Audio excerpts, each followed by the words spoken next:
In this video we're going to take a detailed look now at our kit list recommendations for the Grand to Grand Ultra.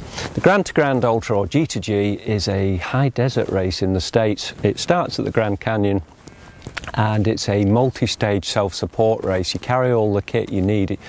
Each day you run a marathon or more. The long days over 50 miles. So you're running through desert conditions, whether that be sand or rubble, quite harsh running conditions in high temperatures. You have to carry all the equipment with you, your sleeping bag, your food, etc. And because you're running through these high temperatures during the day, and then you get this very cool nights, you really feel those cool nights. You need to be prepared with very, very lightweight equipment for those cold nights. And because it's a multi-stage race, you really need to be carrying enough insulation for you to get a good night's sleep for all the nights of the G2G Ultra, so that you're prepared, you're well recovered and prepared for a good day's racing the following day. Right, let's have a look at the sleeping bag. The sleeping bag we recommend for the G2G is the M-Degree 250. Now that's a very lightweight sleeping bag, incredibly lightweight in fact, and it's got a typical operating temperature of 0 degrees centigrade or 32 degrees Fahrenheit. It's a mummy-shaped sleeping bag, so it's close-fitting to give you the maximum weight to warmth performance, and it's built in very, very lightweight materials. First of all, let's just look at the down. It's filled with 1000 fill-power down. Now 1000 fill-power down is the highest quality down in the world, and the reason we use that is you get the maximum loft per given weight that you can possibly get out of any down, and that is what we're really focused on here. When you're running through the desert, when you've got a desert race on your hands, you really are focused on very, very lightweight equipment, giving the maximum warmth you can possibly get out of it. So we've filled it with 1000 fill-power down. Now let's just looking at those downs, we use natural downs.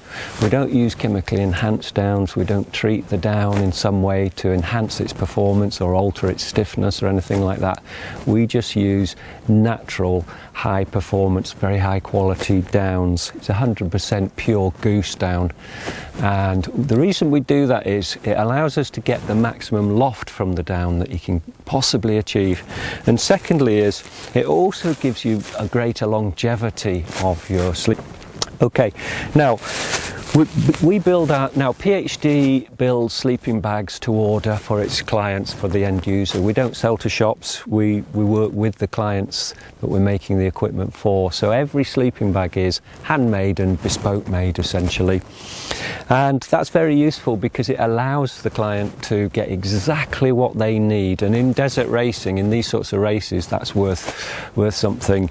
We cut these bags in 16 different sizes, so we can cut them in 4 different lengths and 4 different widths, and a combination of the two. So have a look at the PhD product page and the size chart on there on the M-Degree 250, and just look at the size chart and get exactly the right fit for you. There is no point if you're very short and slim, very petite build, there is no point carrying a standard size sleeping bag. It won't be as warm because there's too much dead air space in that bag, plus you're carrying too much weight, more weight than you had to in the first place. So equally, if you're very tall, you really need a bag long enough to be able to get inside it and cinch it down and close the hood down around you if you're getting cold. So a good fit is really worth focusing on to get maximum performance out of the bag. The other options on the sleeping bag are zips. Now racers, these sleeping bags don't need a zip to enter them. They're wide enough to get into without a zip, so that's the lightest possible way to go with a zip. But we can put zips on the right or the left. We can put a short zip on or a long full length zip, a two-way zip. and indeed we can also do the lightest option, the lightest zip option, which is to put a short foot zip on.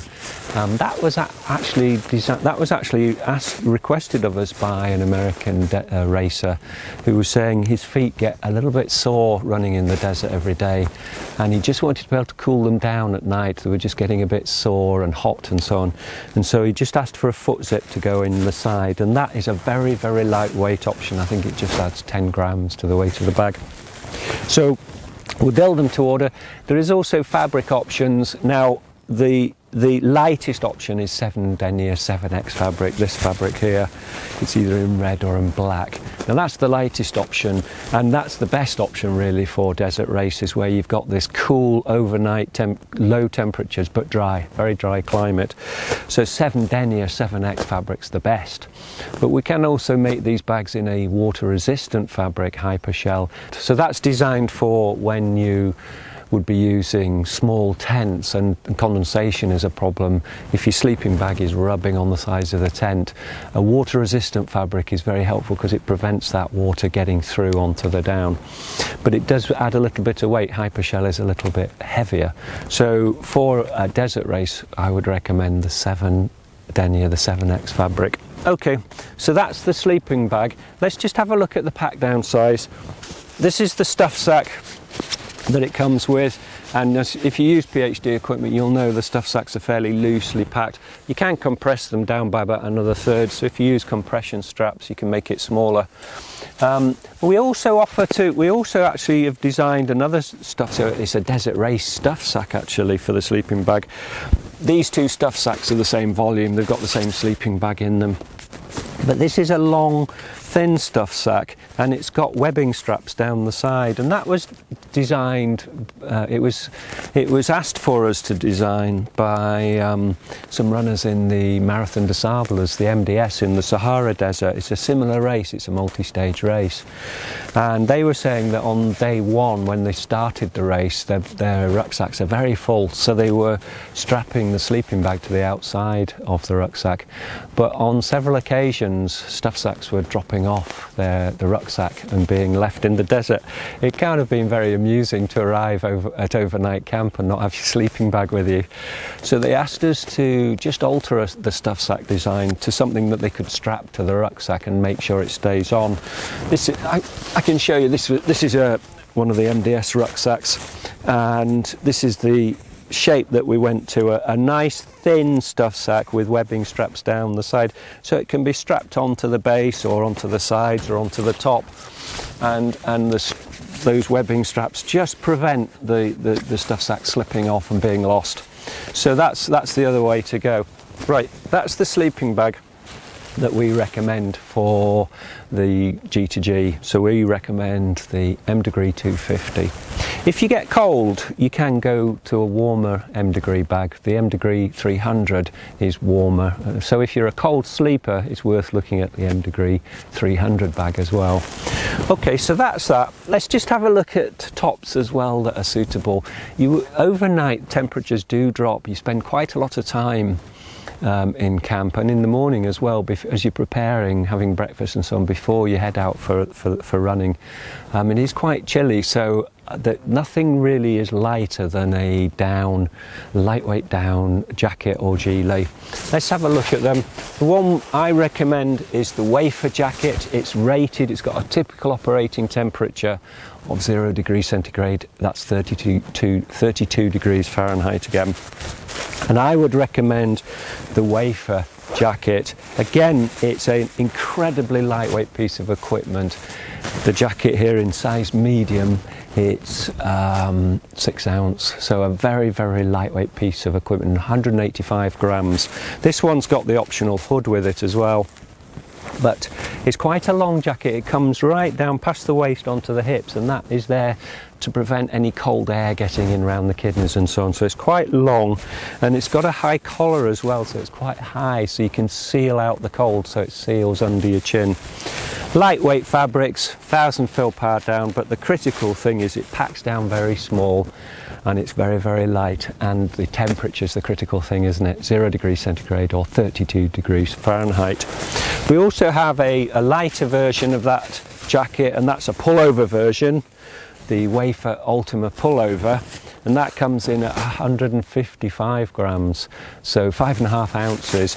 Beautiful piece of equipment, 1000 fill power down and 7 denier fabric, and because it's only got a short zip, it's a little bit lighter. This one, this type of pullover has a through pocket. Those hand warmer pockets where you can warm your hands up are a through pocket, so you can rub your hands together inside the pocket. These are hand warmer pockets, and by that what I mean is when you put your hand in, your hands go under the down. They actually go inside to a pocket bag inside underneath the garment, and that makes them incredibly good for warming your hands. So if you've got cold and after the race your temperatures have dropped a little bit, it's a fantastic piece of equipment to get you warmed up. Now if you really if you really are looking for extremes, it is worth looking at the vest version as well, the Wafer Ultima vest. No sleeves of course, so it's lighter. So here we've got down to 4 ounces. So it's rated at 0 degrees C, 32 degrees Fahrenheit, and it only weighs 115 grams. So a very, very lightweight piece of equipment. So those are the tops I would recommend, all of them Wafer Ultima tops. Now that's the pack down size, that's the pullover. It's a Wafer Ultima pullover, sized medium, and that's the pack down size, and that's the pack down size of the M Degree 250. So those are the pieces of equipment I would recommend for the Grand to Grand Ultra. Okay, cheers.